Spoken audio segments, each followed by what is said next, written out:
रंग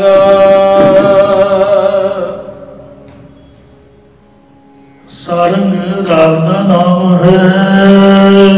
एक ओंकार सतगुर प्रसाद। ये वस्तु निर्देशक मंगल कर दिया। सतगुरु अर्जन देव जी भाई गुरदास साहब जी के पासों भगत परमानंद की बाणी लिखवा रहे हैं। एक अद्वितीय परमेश्वर ओंकार सर्वदा प्रकाशक जो सतगुरां की कृपा बख्शिश द्वारा प्राप्त होंदा है। तै नर क्या प्राण सुन कीना।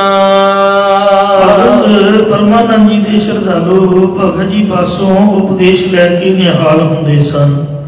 इन्हां श्रद्धालुओं विच एक श्रद्धालु पुराण पढ़िया होया सी अते पुराणां नूं पढ़ के औगण करन लग गया अते दुर्मतियां दी संगत करन लग गया। इउं उसका जीवन बिगड़ गया सी। एक दिन सारे लोगों ने मिल के उस पुरख नूं किया कि तू मंदे कर्म करके भगत परमानंद जी नूं लाज लाउंदा है। चल तेनों भगत परमानंद जी दे कोल लैके चलीए। तेरे लोग उस पुरख नूं सो उन्होंने आखिया भी तेरा लोक परलोक भगत जी सवा देणगे। जिहड़े श्रद्धालु बंदे नूं भगत जी को लैके गए तो उस बारे भगत जी नूं दसिया कि कुसंगत च लगन करके माड़े कर्म करदा।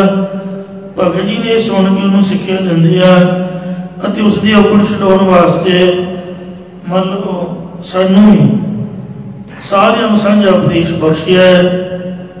तै नर हे पुरखा तैं इधरली बोली है कि आप पुराण सुन कीना। पुराणा नूं सुन के की लाभ प्राप्त किया? कुछ भी लाभ नहीं उठाया।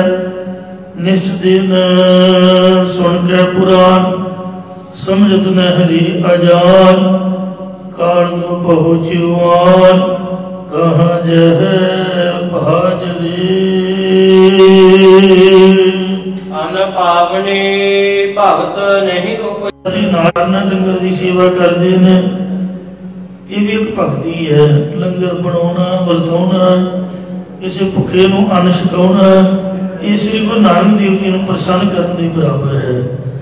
या अन्न पावनी निच एक रस रहन वाली परमेश्वर की प्रेमा भगती है। वो तेरे हृदय विच पैदा नहीं हुई।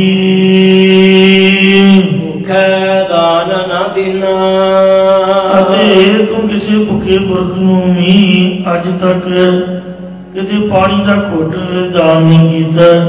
रोटी दी बुरकी नहीं किते किसी नूं खवाई। तो दान पुन नहीं संतन सेवा किते ही काज न आयो। ये जिहड़ा धन है किसी भी काम नहीं आया। इत्थे विश्राम दिंदे अगे फरमाउंदे हन। काम न विसरिया क्रोध न विसरिया। तेरे अंदरों काम मंद वासना का फुरना भी विसरियो भुलिया नहीं है। क्रोध तीखण स्वभाव भी विसरिया नहीं है। लोभ न छुटिया देवा। ये देवा तेरे अंदरों पदार्थों का लालच भी नहीं छुटिया। या हे भाई तेरे अंदरों राजिया मत लगिया हुआ पदार्थों का लोभ भी नहीं छुटिया। पर निंदा मुख ते नहीं छुटी। हे भाई बुराई निंदा कीर्ति तेरे मुंह तो नहीं छूटी हटी नहीं है। निफल भई सब सेवा।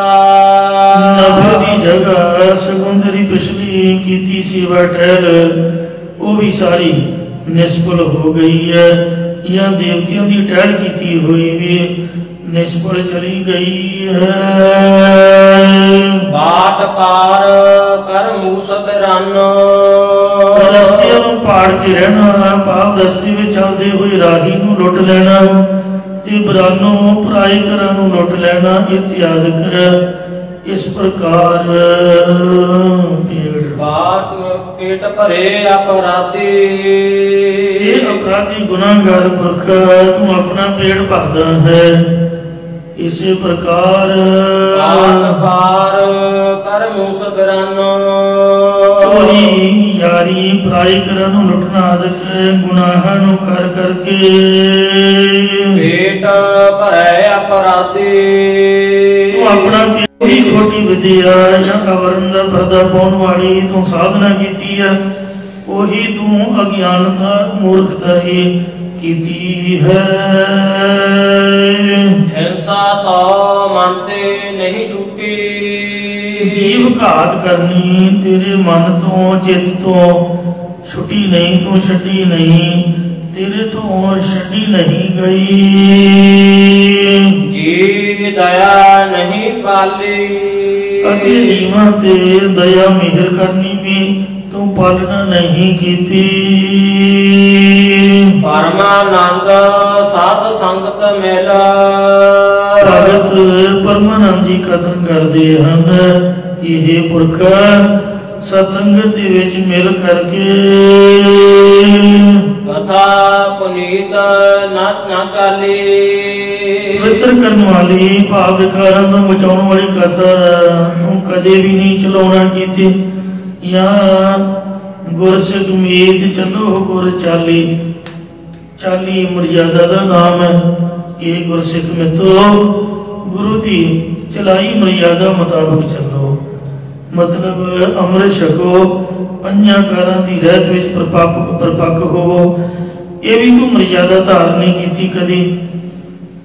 तू पवित्र करने वाली कथा नूं सोहनी चाली दे नाल आके कदे सत्संग दे विच सुनिया ही नहीं है।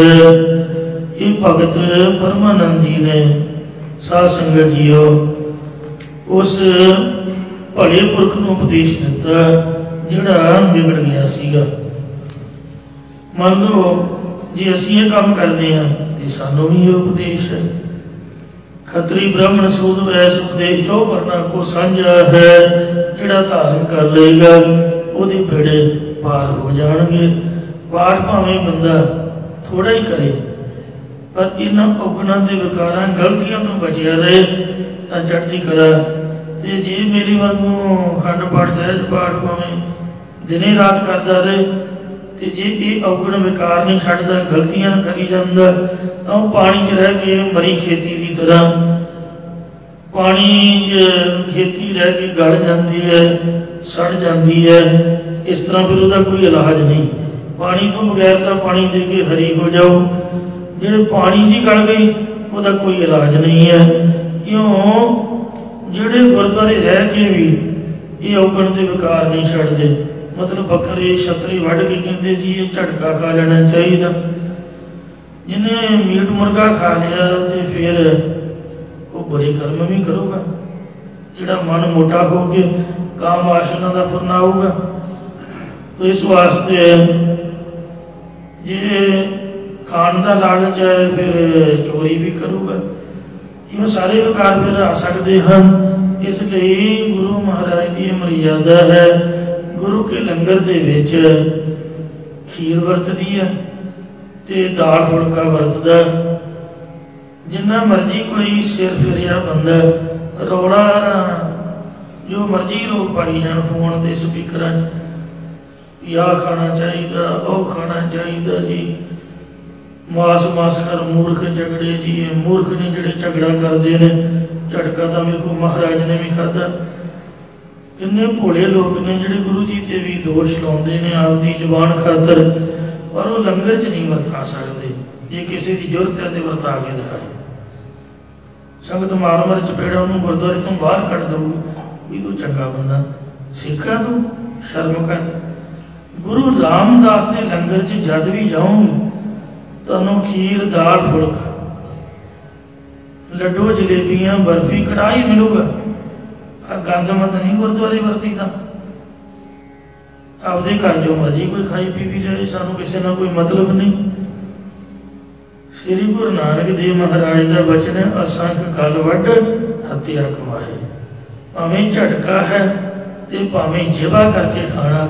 मैं तुहानू कही जावां कि तुसी कुट्ठा नहीं खाना, कुट्ठा नहीं खाना, क्योंकि तुसी मुसलमान जो ते मैं हाँ सिंह साहब, तुहानू मैं कहां कि कुट्ठा मास नहीं खाना, मैं तुहाडे सामने झटका करके खावां, तुसी किन्ना कि मैनूं चंगा समझो, कोई दसो बई।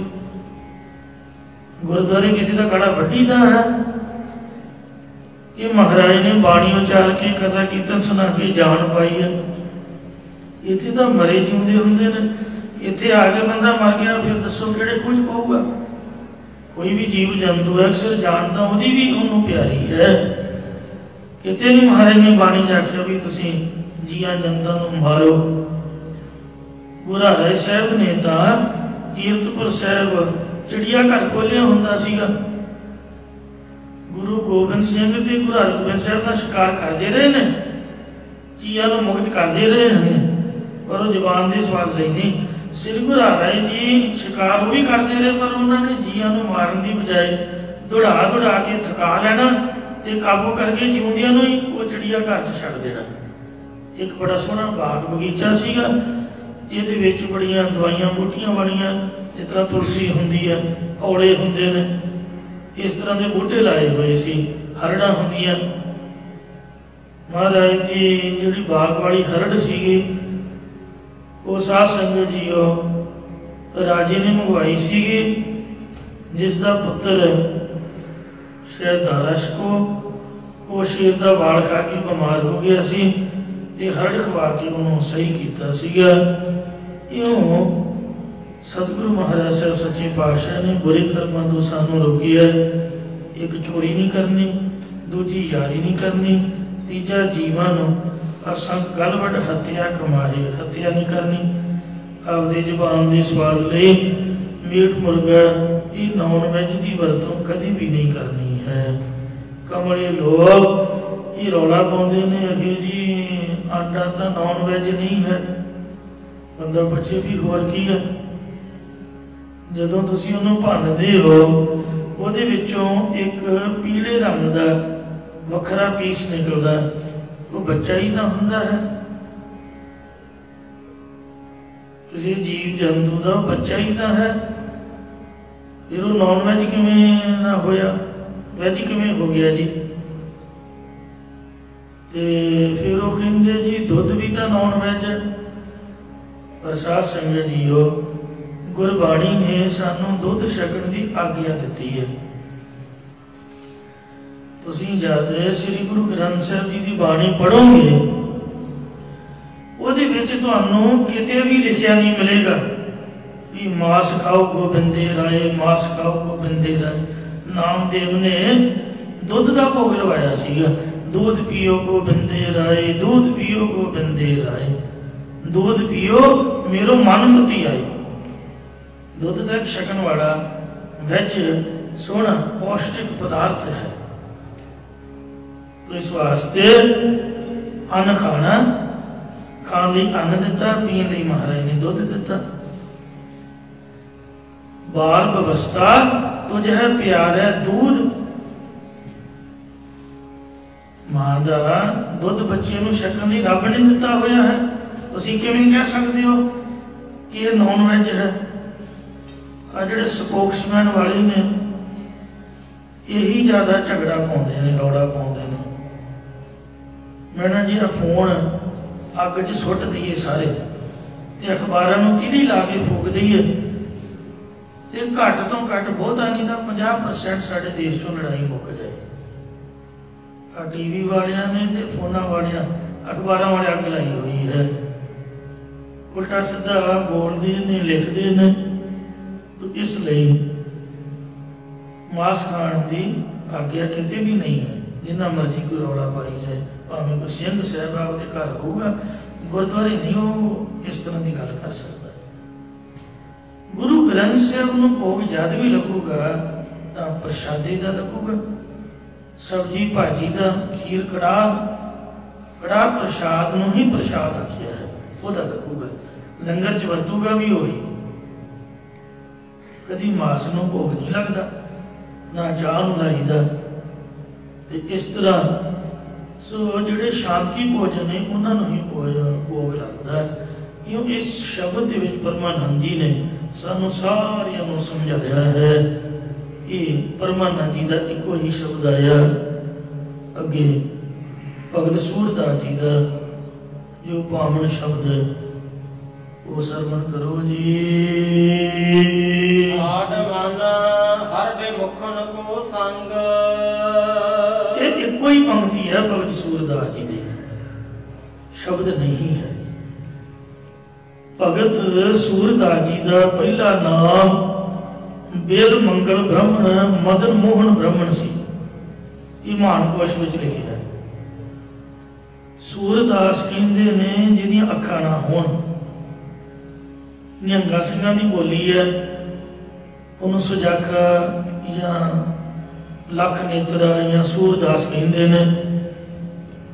ये बेल मंगल ब्राह्मण मदन मोहन ब्राह्मण का नाम नाल प्रसिद्ध सी, जो संमत 1586 में पैदा होया अते संस्कृत हिंदी फारसी का पूर्ण विद्वान सी। नदी के किनारे एक ठाकुर द्वारा सी, जिस द्वारे विच बेल मंगल नामी ब्राह्मण हर रोज ठाकुरां की पूजा करने वास्ते जाता सी। उस वक्त बेल मंगल नामी ब्राह्मण नौजवान अवस्था में सी। यूं पूजा करदियां कई दिन बतीत हो गए। एक दिन इन्हें अचानक नदी के दूजे किनारे वेखिया। नदी के दूसरे किनारे एक वेसवा की अटारी पाई हुई सी।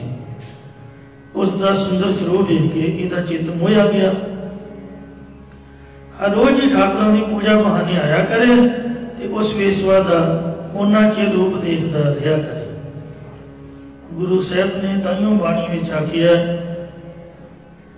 कि अखां दे राही में शरीर विच बीमारियां प्रवेश करदियां ने। जिहड़ी काम की बीमारी है अखां दे राही ही अंदर प्रवेश करती है। जे निगाह इंसान अपनी सवली बना ले, जिवें घर विच रहीदा आपदे मां भैन भरावां दे विच, उसी तरह ही संसार में परिवार समझ ले। वाहिगुरु गुरु साहब साडे माँ प्यो ने ते कितना चंगा हुए। सुखमनी साहब च श्री गुरु अर्जन देव जी ने हुक्म किया, पारत रह रूप ना पीखै नेत्र। अखां तां बंद नहीं हो सकदियां, रखड़ियां दियां खोल के पैणगियां, वेखना भी पएगा। पर जिस तरह असीं आपदी मां भैन नूं देखदे हां, आपदी सपुत्री नूं देखदे हां, सच्ची सुच्ची निगाह दे नाल देख। इसने आप जाके वेसवा नूं मिलण बारे मन में सोचिया। जब मिलण वास्ते जाण लई नदी के किनारे ते आया तो नदी बड़ी ठाठा मारदी चल रही सी। कालियां घटावां दे सहित भयानक ते हनेरी रात सी। नदी तो पार होने लई कोई भी साधन न मिलिया। एक लोथ छापिया झाड़ियां विच फसी हुई सी। किसी ने तुलहा बना के उस उत्ते लाश रख के पानी विच रोड़ी हुई सी। जदों तुलहा फड़न लगा तो लाश पानी विच रुड़ गई ते तुला उत्थे रह गया। जब इन्हें वेखिया तो समझा कि मेरे वास्ते तुलहा भेजिया वेसवा ने। ये उस उत्ते चढ़ के नदी तो पार हो गया। जब पार होकर वेसवा के चुबारे को गया तो अगों वेसवा के चुबारे का बूहा बंद सी। जब दरवाजा बंद वेखिया तो चुबारे के आस पास फिरिया। अचानक इसकी नजर एक भारी असरार ते पई, जो प्रणाले के उपरों तो थले तक लमकदी सी। जिसकी श्री जितों प्रणाली का पानी निकलता सी उत्थे सी। बेल मंगल ब्रह्म ने विषय में अन्ने हुए ने हनेरे समझिया कि मेरे चढ़ने वास्ते वेसवा ने रस्सा लमकाया होया। ये उस असरार के सहारे चुबारे ते चढ़ गया, क्योंकि असरार अपने सिर के जोर नाल काफ़ी ज़्यादा भार सहार लैंदी है। जब ऊपर चढ़े तो खड़का होया तो वेसवा ने आवाज़ मार के पूछा कि कौन है। तो कह लगा कि मैं हर रोज दा तेरे दर्शनों का चाहवान तेरा प्रेमी हाँ। अज तो अपने चुबारे तो मौसम के खराब होने करके बाहर नहीं निकली, इस करके मैं तेरे दर्शन करने लई तेरे चुबारे में ही आ गया हाँ। वेसवा बाहर निकली तो पूछन लगी कि हे दर्शनों के चाहवान पुरख, तू उपर चुबारे ते आया किस तरह, पहला मैनू ये दस। ये कह लगा कि जो तू मेरे वास्ते रस्सा लमकाया होया मैं वो राही ऊपर चढ़ के आया। वेसवा कह लगी मैं तेरे वास्ते रस्सा मैं तो कोई नहीं लमकाया, कितने लमकाया दस। वेख जब उन्हें परनाले कोल दीवे की रोशनी नाल वेखिया तां परनाले तो बड़ी भारी असरार थले तक लंघ रही सी। उस वेला वेसवा ने आख्या फड़े हूँ तेरे वर्गे बंदे ताना मारदियां क्या हे पुरखा तैनू मेरे गंदे जिस्म नूं वेखण लई असरार भी रस्सा प्रतीत होई। फिर वो कह लगी कि तू नदी तो पार किंज आया, इन्नी तो नदी ठाठा मार रही है, कितना मौसम खराब है, कोई बेड़ी नहीं, कोई गल नहीं, कोई बात। तो कह लगा कि मैं तेरे भेजे हुए तुलहे राही तो नदी तो पार हो के आया। तो वेश्वा कह लगी कि मेरे हड्ड चम के बने शरीर के मोह में तेनों किसी का मुर्दा नहीं बनाया, तुला भी मेरा भेजा प्रतीत होया। वो जा ਇਹੋ ਜਿਹੇ ਬੰਦੇ ਨੂੰ तेरे वर्गे ਨੂੰ ਤਰਕਾਰ है। जेकर तू इन्ना प्रेम परमेश्वर नाल लैंदा तां तू अज मुक्त हो जाना सीगा। इन्ना सुन के बिल मंगल नामी ब्राह्मण उसी वक्त ही कह लगा हो जिहड़ा कमल सिर ते चढ़िया सी एकदम नशे उतरन की तरह लै गया ते जंगल वाल नूं तुर गया। वेसवा नूं भी विराग हो गया ते वो भी मन में प्रभु भगती करन दा ख्याल लैके जंगल वाल नूं तुर पई। इउं जद बेल मंगल ब्राह्मण जंगल वाल नूं तुर पिया अते एकांत जगह वेख के प्रभु की भगती करन लगा ते जंगल विच अखां बंद करके बैठ गया। एक शाहूकार हर रोज उस रस्ते राही लंघिया करदा सी। एक दिन उन्हें सोचिया कि कोई महात्मा बंदगी करन वाला जो शहर विच अन्न मंगण वास्ते भी नहीं जाता, मैं इन्हां महात्मा की शक्ल ही अन्न की सेवा करया करा, जिस करके मेरा धन पदार्थ भी सफला हो जाएगा। वो शाहूकार अन्न भोजन लैके महात्मा के कोल आ गया। उन्हें कुछ समय वेखिया, जब बेल मंगल ब्राह्मण ने नेत्र ना खोले तब भोजन रख के वापस आ गया। जब बेल मंगल ब्राह्मण ने नेत्र खोले तो अपने अगे भोजन वेखिया तो उसने भोजन छक लिया। शाहूकार हर रोज भोजन अगे रख दिंदा ते बेल मंगल ब्राह्मण छक लिया करे। क्यों किसी महात्मा तो नाम का उपदेश लैके प्रभु चिंतन करता रहा, पर चित्त विचों विषय वासना ना मिटी। सगों जाप तप करिए ते मन च बुरे ख्याल ज्यादा आउंदे ने। विषय वासना ज्यादा फुरदी है आम जीवन नालों। मैं तो यह कारण समझिया कि जिवें सियाणी वैद हकीम वो कई बार बंदे नूं दवाई दे के लूज मोशन आ जाते हैं। पहला बंदा चंगा बड़ा होंदा, दवाई खा के सो बीमार हो जाता। कारण की है? जिहड़े हरबल वाले ने आम ही इस तरह करते हैं, मतलब जिहड़ी अंदरों बीमारी होंदी वो बाहर निकल जाती। कई बार बुखार साडे डॉक्टर का टीका ला के उतारते हैं, बाहरले देशों के वो नहीं उतारते, कहते भी इनू निकलन दिओ, कई बार ज़्यादा हो जाता। तो इस वास्ते ये समझ लो कि जदों बंदा भजन सिमरन करता तो जिहड़े अंदरले गंदे मुंदे फुरने होंदे ने वो दवा दब बाहर निकलते हैं। जे बंदा संभल जाए तो चढ़ती कला। इंज इसकी वासना नहीं मिटी। काफ़ी समा लंघ गया। शाहूकार के घरों भोजन आउंदा, रोज वो लैके आउंदा रहा। एक दिन शाहूकार नूं कोई जरूरी काम पै गया तो शाहूकार ने कह लगी कि महात्मा वास्ते भोजन अज मैं लै जांदी हां ते तुसीं अपना काम कर आओ,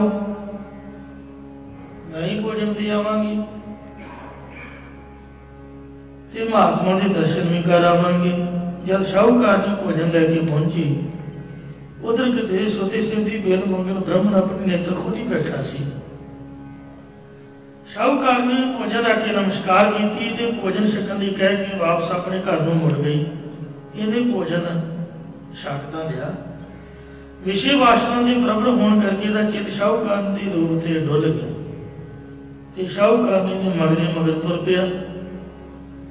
जब शाहूकार ने घर पहुंची तो शाहूकार भी घर में आ गया सी।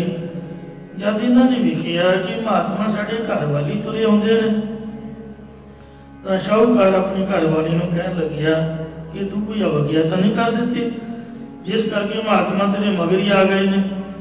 शाहूकार ने कहन लगी कि मैं कोई अवज्ञा नहीं की थी। फिर शाहूकार कहन लग्या कि चल महात्मा की होर सेवा करिए। बिल मंगल ब्राह्मण लई शाहूकार ने अपने विहड़े च बैठने वास्ते सुंदरासन ला दिता।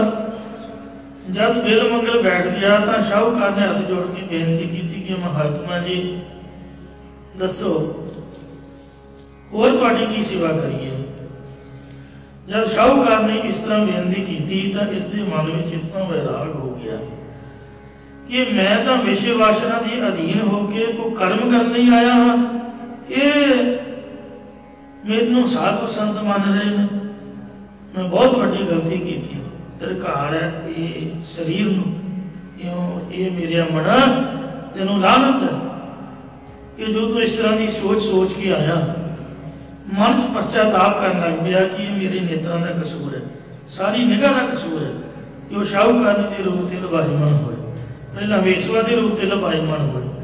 यो मन च पश्चाताप करता बिल मंगल ब्राह्मण शाहूकार को कहन लगा कि जे मेरी तुसी सेवा करनी सचमुच ही तो मेरी ये बेनती मनो, मैनूं लोहे दी सलाइयां चंगी तरह गर्म करके लिया के देवो। शाहूकार कहन लगा कि महात्मा जी लोहे दी सलाइयां गर्म कीतियां तुसी की करनियां। बिल मंगल ब्राह्मण करन कहन लगा कि मैनूं सवाल ना पूछो, जो मैं किया मेरा हुक्म मनो, ये मेरी सेवा है। अखीर जद इन्हें थोड़ा जा क्रोध च गया तो शाहूकार बेचारा डरना कंबदा होया लोहे दी सलाइयां गर्म करके ले आया। इसने अपने हथों नाल गर्म सलाइयां पकड़ के अपने नेत्रों में फेर लिया। तो मन में कहन लगा कि इन्हां नेत्रों का ही कसूर है, इन्हां नेत्रों करके मैं वेसवा ते डुलिया ते लानतां मैनूं पईयां। शाहूकार के घर मन दृष्टि लैके आया। फिर शाहूकार नूं कहा कि मैनूं किसी संघने जंगल च बांह तो फड़ के सहारा दे के छड्ड आवो। क्यों शाहूकार जंगल में छड्ड आया। इस प्रकार बिल मंगल ब्राह्मण तो नाम पै गया सूरदास। सूरदास अन्ने नूं कहंदे ने। इउं ये जंगल च परमेश्वर का नाम जपन लग पिया। एक दिन इहनूं अतिसार लूज मोशन मरोड़े लग गए। अतिसार लगन करके शरीर की अपने आप सफाई ना होवे। जब इस तरह की हालत हुई तो परमेश्वर ने अपना बिरद पाल दिया। सूरदास जी की आप आके सेवा संभाल करनी शुरू कर दी। ये कुछ समय बतीत होने तो बाद अतिसार हट गए। सूरदास कहने लगा कि तुसी कौन हो जो मेरी सेवा संभाल करते हो। उस वक्त परमेश्वर जी कहने लगे कि तेनों की मैं भावें कोई भी होवां पर तेरी सेवा संभाल ठीक हो रही है ना, कोई गलती तो नहीं। ये कह के चले गए। जब इतने वचन कह के चले गए तो सूरदास कहने लगा कि तुसी मेरे दिल विचों किवें निकल जाओगे, मैनूं दर्शन देना करो। बाहरों तो चले गए, दिल चों तो नहीं निकल सकते। उस वक्त परमेश्वर जी ने सूरदास जी को दर्शन देने वास्ते अपने नेत्र सूरदास जी दे ला दिते। आप सूर में बन के बैठ गए। जब सूरदास जी ने दर्शन किए तो अत्यंत प्रसन्नता के सहित हो गया। ये कह लगा कि परमेश्वर जी तुहानूं कोई घाटा सीगा, तुसीं मेरे होर नेत्र ला दिंदे, अपने ही नेत्र क्यों ला दिते। तब परमेश्वर जी कह लगे सूरदास एक होर जन्म धारना प्रमाण कर लै, फिर तेरे होर नेत्र ला देंगे हैं। क्योंकि तू अपने आप नेत्रां च सलाइयां फेर लईआं ने। तू नेत्र पराए घरां वल तकण तो रोक के नहीं रखे, सगों इन्हां नूं दंड देना कीता। ये योग नहीं है। सूरदास कहने लग्या कि परमेश्वर मैनूं बख्श लवो, मैनूं होर जन्म ना धारना पवे, मैं नेत्रां तो बगैर ही ठीक हाँ। इउं भगत सूरदास जी प्रभु का सिमरन करके प्रभु विच लीन हो गए सन। सतगुरु साहब जी ने भगत परमानंद जी की बाणी दर्ज करवाउण तो बाद भगत सूरदास जी ने कहा कि तुसीं अपनी बाणी सुनाओ। तद भगत जी ने ये इको ही पंक्ति इंज उच्चारण की थी। छाड़ मन हर बेमुखन को संग, मेरे मना हरि परमेश्वर तो बेमुख पुरखां दा संग साथ छड़ देना कर। जे को गुर ते बेमुख होवै बिन सतगुर मुक्त न पावै, पावै मुक्त न होरथ कोई। पुछो बवेकियां जाए अनेक जूनी भर में आवे, बिन सतगुर मुक्त न पाए, कहे नानक विचार देखो, बिन सतगुर मुक्त न पाए। बीबियां तो देवियां ने, बंदा ही बुरा है। बुरी संगत करके ही इंसान आप तो बुरा, दूजिਆਂ ਨੂੰ बुरा बनाਉਂਦਾ। कोई भी इंसान बुरा नहीं हुंदा अपने आप। बुरी संगत डोबदी बेड़े। साडे धीआं पुत्तां मुंडे कुड़ियां नूं स्कूलों कालजां दी बुरी संगत बिगाड़दी है। सो जे बुरी गल सुन तो, बुरी संगत की बहनी तो हट जाए तो भगवान, बंदा तो रब है। इसलिए बेमुखतायां की संगत नहीं करनी चाहिए। कबीर साकत संग न कीजिए, दूर जाइए भाग, बासन कारो परसिया तो कछला कहता। ये जिंदगी बर्बाद करके रख देंगे बंदे नूं, मार ही सुटदी, ना जीउंदियां जो ना मरिया जो। इसलिए बुरी संगत तो हमेशा भजो। कबीर संगत करिए साध की, महापुरख ब्रह्म ज्ञानियों की संगत करो। अंत करन निर्बाहो, सागत संग न कीजिए, जाते हुए बना हो। कबीर संगत साध की, दिन दिन दूना हेर, सागत कारी कामरी, तोए हुए ना सेत। इसलिए सूरदास जी कहते शान मन मेरे मना, हर प्रमुखन को संग हरी, तू बेमुख बंदियां दा साथ छड्ड दे। अज नहीं, भलके नहीं, परसों तेनों पछताना पऊगा ही, छड्डना पऊगा ही। जब भगत सूरदास जी ने तुक उचारण की, तद भगत जी की समाधि लग गई। ये तुक उचारण तो बाद जब भगत जी अगे ना बोले तो सतगुरु जी ने भगत सूरदास जी वाल वेखना किया। भगत जी नूं सतगुरु ने प्रेम च लीन होया ते समाधि विच स्थित होया वेख के भाई गुरदास जी नूं कहा कि इन्हां नूं समाधि तो उत्थान नहीं करना, इन्हां दे नाम ते असीं खुद आप शब्द उचारण करते हैं। इउं फिर सतगुरु ने ये एक तुक भगत जी की दर्ज करन तो बाद भगत सूरदास जी के नाम से खुद आप शब्द उचारिया। मैं तो सारी भगत बाणी नूं गुरु अर्जन साहब जी की बाणी समझदा, नहीं तो कबीर नूं पंजाबी कित्थे आउंदी सी। ओहदा काशी दे विच जम्मिया, भट्टा नूं ओहदा हिंदू लोग सीगे, उन्हां नूं पंजाबी कित्थों आउंदी सी। बाणी सारी गुरमुखी च। तो ये गुरु साहब की आप दी हुई है। महाराज ने सिरों पाव दिते ने भगतां संतां, जां उन्हां दे सिर ते हत्थ रख के उन्होंने आप के मुताबिक बाणी उचारण का बल बख्शिया। प्यार नाल सुनो जी। सारंग महला पंजवा। सारंग राग दे विच पंचम पातशाह श्री गुरु अर्जन देव जी साध संगत जी पावन शब्द उचार रहे ने खुद आप। सूरदास नाम लिख रहे ने भगत सूरदास जी का। ਸਰੂਪਾ ਤਾਂ ਹੁੰਦਾ ਗੁਰਦੁਆਰੇ ਦਾ, ਪਰ ਜਿਹਦੇ ਗਲ ਵਿੱਚ ਪੈ ਜਾਏ ਉਹ ਉਹਦਾ ਹੀ ਬਣ ਜਾਂਦਾ ਹੈ। ਫਿਰ ਉਹਨੂੰ ਆਪਾਂ ਆਪਦੇ ਘਰ ਲਿਜਾ ਸਕਦੇ ਹਾਂ। ਸਮਝ ਲਓ ਸਰੂਪਾ ਦਿੱਤਾ ਪਾਵਨ ਸ਼ਬਦ ਇੱਕ ਓੰਕਾਰ। ਸੋ ਇਹ ਸ਼ਬਦ ਫਿਰ ਸੂਰਦਾਸ ਜੀ ਦਾ ਹੀ ਸਮਝਣਾ ਹੈ। ਪਹਿਲਾਂ ਵਸਤੂ ਨਿਰਦੇਸ਼ ਮੰਗਲ ਕੀਤਾ, ਇੱਕ ਅਦੁੱਤੀ ਪਰਮੇਸ਼ਰ ओंकार जो सर्वदा प्रकाशक है।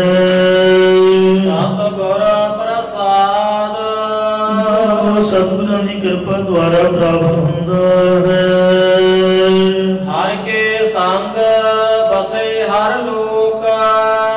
हरि परमेश्वर दे लोक भगत जन हरि परमेश्वर दे नाल ही वसदे ने।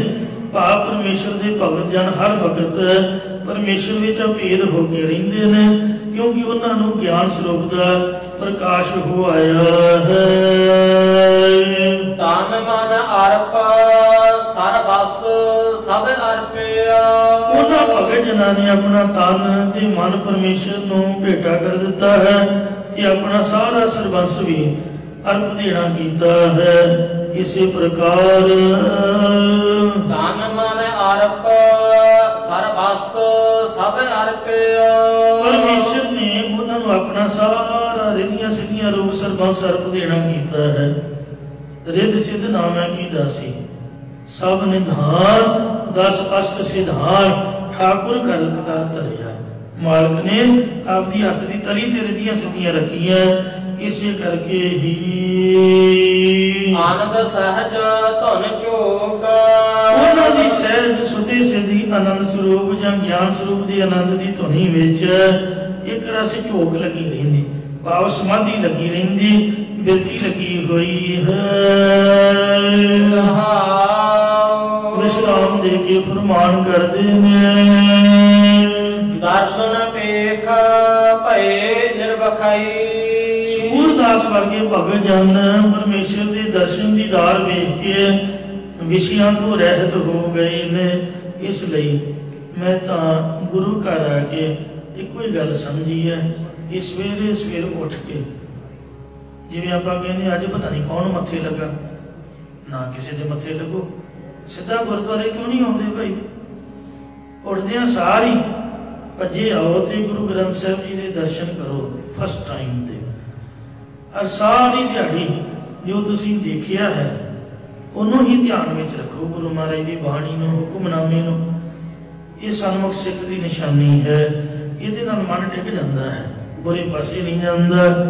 ਧੰਨ ਨੇ ਇਹੋ ਜਿਹੇ ਭਗਤ ਸੰਤ ਗੁਰੂ ਦੇ ਸਿੱਖ ਪਿਆਰੇ ਜੋ ਕਿ ਪੰਜ ਬਾਣੀਆਂ ਦਾ ਨਿਤਨੇਮ ਅਰਦਾਸ ਕਰਕੇ ਗੁਰੂ ਗ੍ਰੰਥ ਸਾਹਿਬ ਦੇ ਦਰਸ਼ਨਾਂ ਤੋਂ ਬਗੈਰ ਮੂੰਹ ਵਿੱਚ ਕੋਈ ਅੰਨ ਜਲ ਆਦਿਕ ਨਹੀਂ ਪਾਉਂਦੇ। ਆਏ ਹੈ ਸਗਲੇ ਥੋਕ ਜਿਨ੍ਹਾਂ ਨੇ ਗੁਰੂ ਜੀ ਮਹਾਰਾਜ ਦੇ ਦਰਸ਼ਨ ਕਰ ਲਏ, ਉਹ ਰੱਬ ਤਾਂ ਆਪਾਂ ਕਦੀ ਵੇਖਿਆ ਨਹੀਂ, ਨਾ ਹੀ ਦਿਖਣ ਦੀ ਆਸ ਹੈ, ਕਿਉਂਕਿ ਅਸੀਂ ਕਿਹੜੇ ਏਡੇ ਵੱਡੇ ਭਗਤ ਹਾਂ। ਕਿਉਂ ਨਾ ਗੁਰੂ ਗ੍ਰੰਥ ਸਾਹਿਬ ਨੂੰ ਹੀ ਆਪਾਂ ਪਰਮਾਤਮਾ ਮੰਨ ਲਈਏ। ਵਾਹੋ ਵਾਹੋ ਬਾਣੀ ਨਿਰੰਕਾਰ, ਰੱਬ ਦੇ ਦਰਸ਼ਨ, ਬਾਣੀ ਦੇ ਦਰਸ਼ਨ। ਇਉਂ ਉਹਨਾਂ ਨੇ ਸਾਰੇ ਧਰਮ ਅਰਥ ਕਾਮ ਮੋਖ ਆਦਿਕ ਪਦਾਰਥ ਵੀ ਪਾ ਲੈਣਾ ਕੀਤੇ ਨੇ। ਆਨ ਵਸਤੁ ਕਾਦ ਨ ਕਛੁਐ ਮਹਾਰਾਜ ਸੱਚੇ ਪਾਤਸ਼ਾਹ ਜੋ ਵਾਹਿਗੁਰੂ ਜੀ ਹੈ, ਸੁੰਦਰ ਬਦਨ ਆਲੋਕ। ਉਹਦਾ ਜਿਹੜਾ ਬਦਨ ਚਿਹਰਾ ਹੈ ਬੜਾ ਸੋਹਣਾ ਹੈ, ਸੋਹਣੇ ਸਰਬਨ ਸਰੂਪ ਦਾ ਚਿਹਰਾ ਵੇਖ ਕਰਕੇ ਅਚਰਜ ਕੌਤਕ ਵੇਖ ਕੇ ਉਹਨਾਂ ਦਾ ਹੋਰ ਵਸਤੂਆਂ ਦੇ ਨਾਲ ਕੁਝ ਵੀ ਕੰਮ ਨਹੀਂ ਹੁੰਦਾ ਹੈ। ਸਿਆਮ ਸੁੰਦਰ ਤਾਜ ਆਨ ਜੋ ਚਾਹਤ। ਸਾਹਮਣੇ ਰੰਗ ਵਾਲੇ ਸੋਹਣੇ ਪਰਮੇਸ਼ਰ ਨੂੰ ਤਿਆਗ ਕੇ ਜਿਹੜੇ ਪੁਰਖ ਹੋਰਨਾਂ ਪਦਾਰਥਾਂ ਨੂੰ ਚਾਹੁੰਦੇ ਨੇ, ਉਹ ਇਉਂ ਦੁਖੀ ਹੋ ਕੇ ਮਰਦੇ ਹਨ। ਜੋ ਕੋਸ਼ਟੀ ਤਨ ਜੋਕ। ਜਿਵੇਂ ਕੋੜੀ ਪੁਰਖ ਦੇ ਸਰੀਰ ਨੂੰ ਜੋਕ ਲਾ ਕੇ ਦੁਖੀ ਹੋ ਕੇ ਮਰਦੀ ਹੈ, ਭਾਵ ਕੋੜੀ ਪੁਰਖ ਦੇ ਸਰੀਰ ਵਿੱਚੋਂ ਖੂਨ ਪੀ ਕੇ ਜੋਕ ਵੀ ਮਰ ਜਾਂਦੀ ਹੈ। ਸੋ ਇਸ ਤਰ੍ਹਾਂ ਉਹ ਪੁਰਖ ਕੋੜੀਆਂ ਦੀ ਤਰ੍ਹਾਂ ਹਨ, ਜਿਹੜਾ ਉਹਨਾਂ ਨਾਲ ਲੱਗੂਗਾ ਉਹਦੀ ਵੀ ਮੌਤ ਹੋ ਜਾਵੇਗੀ। ਬੁਰਾ ਬੰਦਾ ਤਾਂ ਪਹਿਲਾਂ ਬੁਰਾ ਹੀ ਹੈ, ਉਹਨੂੰ ਤਾਂ ਕੋਈ ਅਸਰ ਹੈ ਹੀ ਨਹੀਂ। ਫਰਕ ਤਾਂ ਪੈਣਾ ਸਾਧ ਨੂੰ, ਸੰਤ ਨੂੰ, ਕਿਸੇ ਰਾਜੇ ਮਹਾਰਾਜੇ ਨੂੰ। ਜਿਹੜੀ ਮੋਹਰਾਂ ਸੀ ਮੋਹਰਾਂ, ਉਹਦੇ ਲਈ ਤਾਂ ਮਹਾਰਾਜਾ ਰਣਜੀਤ ਸਿੰਘ ਭਗਵਾਨ ਸੀਗਾ। ਮੋਹਰਾਂ ਦਾ ਕੋੜ ਹੈ ਪਾਕਿਸਤਾਨ ਦੇ ਬਾਰਡਰ ਤੇ। ਮਹਾਰਾਜਾ ਰਣਜੀਤ ਸਿੰਘ ਨੇ ਸਾਧ ਸੰਗਤ ਜੀ ਉਹਨੂੰ ਇਨਾਮ ਦਿੱਤਾ ਸੀਗਾ, ਤੇ ਉਹਨੇ ਰੱਬ ਦਾ ਰੂਪ ਜਾਣ ਕੇ ਉਹਨੂੰ ਆ ਕੇ ਮੱਥਾ ਟੇਕਿਆ। ਉਹਦੇ ਲਈ ਤਾਂ ਭਗਵਾਨ ਮਿਲ ਗਿਆ, ਉਹਦੇ ਤਾਂ ਪਾਉਂ 12 ਹੋ ਗਏ। ਬੇੜਾ ਬਹਿ ਗਿਆ ਰਣਜੀਤ ਸਿੰਘ ਮਹਾਰਾਜੇ ਦਾ। ਕਿਸੇ ਨੇ ਅੰਗੜੇ ਘੋੜਾ ਭਜਾਇਆ, ਆਗੇ ਕਾਲ ਤੱਕ ਦੀ ਸ਼ਿਕਾਇਤ ਲਾਤੀ। ਕਹਿੰਦੇ ਪੁੱਤ ਤੂੰ ਕਲਗੀ ਲਾ ਕੇ ਸਿੱਖਾਂ ਦਾ ਜਥੇਦਾਰ ਬਣ ਕੇ ਆਹ ਕੰਮ ਕਰਦਾ ਹੋਏ। ਉਹ ਵਿਚਾਰਾ ਉਹ ਹੀ ਖੜਾ ਸੀ, ਉਹ ਵੇਸਵਾ ਨੱਚ ਰਹੀ ਸੀਗੀ, ਤੇ ਉਹ ਆਪਦਾ ਹਾਥੀ ਖਿਲਾਰ ਕੇ ਤੇ ਗਰੀਬ ਜਾਣ ਕੇ, ਆਪਦੀ ਜਨਤਾ ਜਾਣ ਕੇ ਉਹਨੇ ਉਹਨੂੰ ਗਿਫਟ ਕੀਤਾ। ਸਾਧ ਸੰਗਤ ਜੀ ਤੇ ਉਹ ਫਿਰ ਜਦ ਸ਼ਿਕਾਇਤ ਲੱਗ ਗਈ, ਫਿਰ ਉੱਥੇ ਤਲਬ ਹੋਇਆ, ਅਮਲੀ ਨਾਲ ਬੰਨ ਕੇ ਕੋਰਟੇ ਮਾਰਨ ਦੀ ਸਜ਼ਾ ਲਾਈ ਸੀ ਕਾਲੀ ਪੂਲਾ ਸਿੰਘ ਨੇ। ਮਤਲਬ ਚੰਗੇ ਬੰਦੇ ਦਾ ਜਿਹੜਾ ਜੀਵਨ ਹੈ ਉਹਦੇ 'ਚ ਫਰਕ ਪੈਂਦਾ। ਜਿਹੜਾ ਬੰਦਾ ਦੂਜਾ ਨੱਚਣ ਪਾਉਣ, ਉਹਨੂੰ ਤਾਂ ਦੁਨੀਆ ਵੇਖ ਕੇ ਹੱਸਦੀ ਹੈ, ਕਹਿੰਦੇ ਵਾਹ ਵਾਹ ਜੀ ਵਾਹ ਵਾਹ। ਚੰਗੇ ਬੰਦੇ ਨੂੰ ਕਹਿੰਦੇ ਵੀ ਇਹਦਾ ਬੇੜਾ ਗਰਕ ਹੋ ਗਿਆ, ਇਹਨੇ ਆਹ ਕੰਮ ਕਿਉਂ ਕੀਤਾ। ਤੇ ਇਸ ਲਈ ਮਹਾਰਾਜ ਕਹਿੰਦੇ ਨੇ ਵੀ ਗੁਰੂ ਦੇ ਦਰਸ਼ਨ ਹੀ ਕਰਨੇ ਚਾਹੀਦੇ ਨੇ ਗੁਰਸਿੱਖ ਨੂੰ, ਜਿਹੜਾ ਮਹਾਰਾਜ ਸਭ ਤੋਂ ਸੁੰਦਰ ਸਰੂਪ ਵਾਲਾ ਹੈ। ਸਿੱਖਾਂ ਨੂੰ ਹੋਰ ਕੋਈ ਕੰਮ ਨਹੀਂ ਮਹਾਰਾਜ ਦੇ ਦਰਸ਼ਨਾਂ ਤੋਂ ਬਗੈਰ। ਜਿੰਨਾ ਸੋਹਣਾ ਸਾਡਾ ਮਹਾਰਾਜ ਹੈ, उन्नी दुनिया सोहनी कित्थों लभ लोगे। सूरदास मन प्रभ हथ लीनो। ਜਿਹੜਾ श्याम सुंदर वाहिगुरू ਨੂੰ ਛੱਡ ਕੇ ਤੇ ਜਿਹਨੇ ਜੋਗ ਵਰਗਾ ਜੀਵਨ ਬਣਾ ਲਿਆ ਉਹ ਮਰੂਗਾ ਮਰੂਗਾ। ਸਤਿਗੁਰੂ ਸਾਹਿਬ ਜੀ ਭਗਤ ਸੂਰਦਾਸ ਜੀ ਨੂੰ ਸਿਰੋਂ ਪਾਉ ਦਿੰਦੇ ਕਥਨ ਕਰਦੇ ਨੇ ਕਿ ਮੇਰਾ ਚਿੱਤ ਪਰਮੇਸ਼ਰ ਨੇ ਪ੍ਰਤੱਖ ਆਪਣੇ ਹੱਥਾਂ ਜਾਂ ਕਿਰਪਾ ਰੂਪ ਹੱਥ 'ਚ ਪਕੜ ਲਿਆ ਹੈ। ਦਿਨੋ ਇਹੋ ਪਰਲੋਕ। ਅਤੇ ਮੇਰਾ ਇਹ ਲੋਕ ਤੇ ਪਰਲੋਕ ਵੀ ਸਫਲਾ ਕਰ ਦਿੱਤਾ। ਇਸ ਲੋਕ ਦਾ ਤੇ ਪਰਲੋਕ ਦਾ ਮੈਨੂੰ ਸੁਖ ਦੇਣਾ ਕੀਤਾ ਹੈ। ਜਾਂ ਇਸ ਆਤਮਾ ਤੇ ਪਰਲੋਕ ਪਰਾਰੋ ਬ੍ਰਹਮ ਭਾਵ ਆਤਮਾ ਤੇ ਬ੍ਰਹਮ ਦੋਹਾਂ ਦੀ ਅਭੇਦਤਾ ਦਾ ਮੈਨੂੰ ਆਨੰਦ ਦੇਣਾ ਕੀਤਾ ਹੈ। ਜਦੋਂ ਸੂਰਦਾਸ ਭਗਤ ਨੇ ਛਾੜ ਮਨ हर विमुखन को संगे तुक उचारण की तो समाधि च स्थित हो गए। बाकी दियां तुकां ना उचारियां। सतगुरु जी ने सूरदास जी के नाम से अपने वालों ही उपरोक्त शब्द उचारिया जिहदी कथा तुसीं सुन ली है। जदों भगत जी की समाधि खुली उदों सतगुरु जी मलार राग प्रारंभ कर रहे सी कीता होया सी। अगलियां तुकां भाई बन्नों जी ने अपनी बेड़ च लिखियां ने जिवें एक ओंकार सतगुर प्रसाद सारंग सूरदास जी छाड़ मन हर विमुखन को संग जाके मिले कबुत उपजित है परत भजन मोह भंग रहाओ। कहाँ भय पी पाए पी आए देखना तजय भुअंग। काका कहाँ कपूर चुगाए सुआन नवाए गंग। खल को कहाँ अगर को लेपन मरकड़ भूखण अंग। पाहन पतत बान नहीं वेद रीते हुए नखंग। सूरदास होए कारी कमरी चढ़त न दूसरा। ये प्यारे मना परमेश्वर तो बेमुख पुरखों का साथ त्याग दे जिन्हां दे नाल मिल करके खोटी बुद्धि पैदा हुंदी है ते परमेश्वर के सिमरन च अंग विघन पैंदा। प्याले च दुध पा के सप नूं पिउण करके की होएगा भाव कोई फल नहीं होएगा। सगों जहरी ही वादी दुध पी के सप जहर नूं ही ਵਧਾਉਂਦਾ त्यागदा नहीं।